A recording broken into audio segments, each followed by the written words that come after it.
Hello friends, ನಾವಿವತ್ತು 7ನೇ ತರಗತಿಯ ಬೀಜೋಕ್ತಿಗಳು ಅನ್ನುವಂತ ಪಾಠದ ಅಭ್ಯಾಸ 12.1ರ ಲೆಕ್ಕಗಳನ್ನ ಬಿಡಿಸ್ತಾ ಇದೀವಿ. ಈ ಬೀಜೋಕ್ತಿಗಳಿಗೆ ಇಂಗ್ಲಿಷ್ ನಲ್ಲಿ ಅಲ್ಜೆಬ್ರಿಕ್ ಇಕ್ವೇಶನ್ ಅಂತೇಳಿ ಹೇಳ್ತಾ ಇದೀವಿ. ಈಗಾಗಲೇ ಹಿಂದಿನ ವಿಡಿಯೋಗಳಲ್ಲಿ ಈ ಮೊದಲನೇ ಪ್ರಶ್ನೆಯ 1, 2, 3 ಹೇಳಿಕೆಗಳನ್ನ ಬಿಡಿಸಿದ್ದೇವೆ. ಇವತ್ತಿನ ದಿವಸ 4, 5, 6ನೇ ಹೇಳಿಕೆಗಳನ್ನ ಬಿಡಿಸೋಣ. ಮೊದಲನೇದಾಗಿ ಪ್ರಶ್ನೆ ಏನಿದೆ ತಿಳ್ಕೊಳ್ಳೋಣ.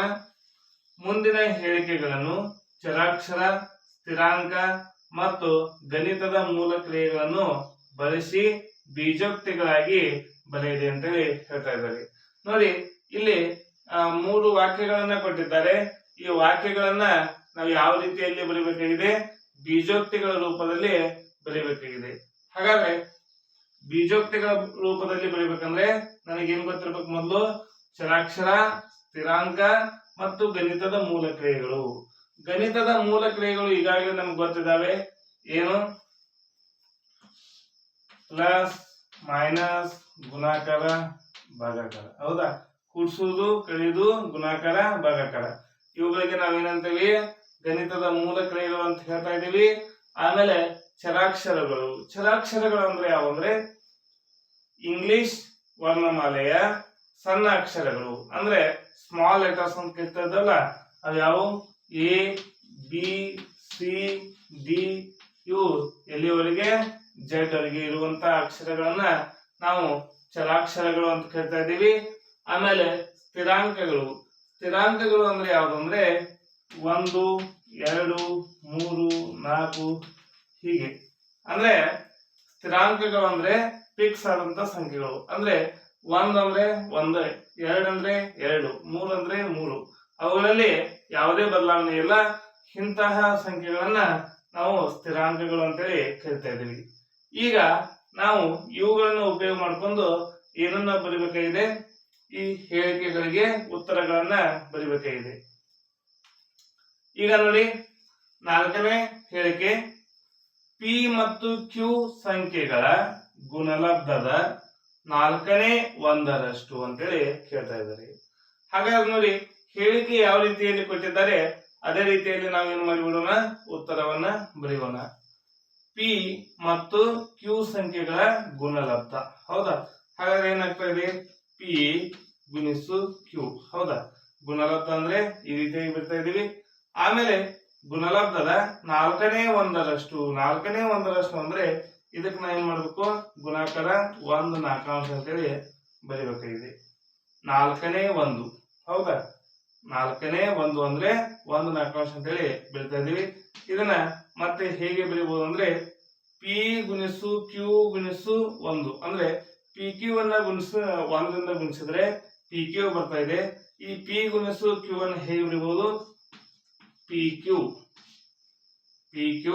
ಕೆಳಗಡೆ 4, ಪಿ ಕ್ಯೂ ಡಿವೈಡೆಡ್ ಬೈ 4 ಅಂತೇಳಿ ಬೀಜೋಕ್ತಿಗಳ ರೂಪದಲ್ಲಿ ಬರೀಬಹುದು. ಅದೇ ರೀತಿಯಲ್ಲಿ 5ನೇದು, ಎಕ್ಸ್ ಮತ್ತು ವೈ ಗಳನ್ನು ವರ್ಗ ಮಾಡಿ ಕೂಡಿದೆ. ನೋಡಿ, ಇವುಗಳನ್ನ ಎಕ್ಸ್ ಅನ್ನುವಂತ ಸಂಖ್ಯೆ ಮತ್ತು ವೈ ಅನ್ನುವಂತ ಸಂಖ್ಯೆ ಫಸ್ಟ್ ಬರ್ಕೋಬೇಕು. ಹೌದಾ? ಎಕ್ಸ್ ಮತ್ತು ವೈ ಗಳನ್ನ ಏನ್ ಮಾಡ್ಬೇಕು? ವರ್ಗ ಸಂಖ್ಯೆ ನಮ್ಗೆ ಈಗಾಗಲೇ ಗೊತ್ತಿದೆ, ಸ್ಕ್ವೇರ್ ಅಂತೇಳಿ ಹೇಳ್ತಾ ಇದ್ದೀವಿ. ಹೌದಾ? X square y square. ಈ ಎಕ್ಸ್ ಮತ್ತು ವೈ ಗಳನ್ನ ವರ್ಗ ಮಾಡಿ ಆಮೇಲೆ ಏನ್ ಮಾಡ್ಬೇಕಾಗಿದೆ? ಕೂಡಿಸಬೇಕಾಗಿದೆ. ಕೂಡಿಸುವುದು ಅಂದ್ರೆ x square plus y square. ಹೌದಾ? ಈ ಹೇಳಿಕೆಯನ್ನ ಈ ರೀತಿಯಾಗಿ ಬರೀಬಹುದು. ಅದೇ ರೀತಿಯಲ್ಲಿ ಮುಂದಿನ ಹೇಳಿಕೆ, ಸಂಖ್ಯೆ 5ನ್ನು ಎಂ ಮತ್ತು ಎನ್ ಸಂಖ್ಯೆಗಳ ಗುಣಲಬ್ಧ 3ರಷ್ಟಕ್ಕೆ ಕೂಡಿದೆ. ಹಾಗಾದ್ರೆ ಈ 5ನ್ನ ಏನ್ ಮಾಡ್ಬೇಕಾಗಿದೆ? ಎಂ ಮತ್ತು ಎನ್ ಗಳ ಗುಣಲಬ್ಧ. ನೋಡಿ, ಪಿ ಮತ್ತು ಕ್ಯೂ ಗಳ ಗುಣಲಬ್ಧ ಏನಾಗಿದೆ? ಪಿ ಕ್ಯೂ ಆಗಿದೆ. ಹಾಗಾದ್ರೆ ಎಂ ಮತ್ತು ಎನ್ ಗಳ ಗುಣಲಬ್ಧ ಏನಾಗ್ತಾ ಇದೆ? ಎಂ ಎನ್ ಆಗ್ತಾ ಇದೆ. ಹಾಗಾದ್ರೆ ಸಂಖ್ಯೆಗಳ ಗುಣಲಬ್ಧದ 3ರಷ್ಟಕ್ಕೆ ಅಂದಾಗ ಮತ್ತಿಲ್ಲಿ ಏನ್ ಬರ್ತಾ ಇದೆ? ಈ mn ಅನ್ನ 3 ಗುಣಿಸಬೇಕು. ಗುಣಿಸಿದ ಮೇಲೆ ಇದನ್ನ ಎದಕ್ಕೆ ಕೂಡಿಸ್ಬೇಕಾಗಿದೆ? 5ಕ್ಕೆ. ಹೌದಾ? ಏನನ್ನ ಕೂಡಿಸ್ಬೇಕಾಗಿದೆ? ಇದಕ್ಕೆ 5ಅನ್ನ ಕೂಡಿಸ್ಬೇಕಾಗಿದೆ. ಅರ್ಥ ಆಯ್ತಾ? ಈ ರೀತಿಯಾಗಿ ನಾವು ಬರ್ತಾ ಇದ್ವಿ. 5 ಪ್ಲಸ್ 3 mn ಅಂದ್ರೆ ಈಗ ನೋಡಿ 5ಅನ್ನು, ಹೌದಾ, 5ಅನ್ನು m ಗುಣಿಸು m ಇವುಗಳ ಗುಣಲಬ್ಧದ 3ರಷ್ಟಕ್ಕೆ ಏನ್ ಮಾಡ್ಬೇಕಾಗಿದೆ? ಕೂಡಬೇಕಾಗಿದೆ. ಕೂಡಿದೆ. ಹೌದಾ? ಈ ರೀತಿಯಾಗಿ ನಾವು ಆ ಬೀಜೋಕ್ತಿಗಳನ್ನ ಬರೆಯೋದನ್ನ ಕಲಿತಿದ್ದೇವೆ. ಈ ವಿಡಿಯೋ ನಿಮ್ಗೆ ಇಷ್ಟ ಆಗಿದ್ರೆ ಲೈಕ್ ಮಾಡಿ, ಶೇರ್ ಮಾಡಿ, ಸಬ್ಸ್ಕ್ರೈಬ್ ಆಗಿರಿ. ಹೀಗೆ ನಮ್ಮ ಯೂಟ್ಯೂಬ್ ಚಾನಲ್ ಎಲ್ಲ ವಿಡಿಯೋಗಳನ್ನ ನೋಡ್ತಾ ಇರಿ. Thank you.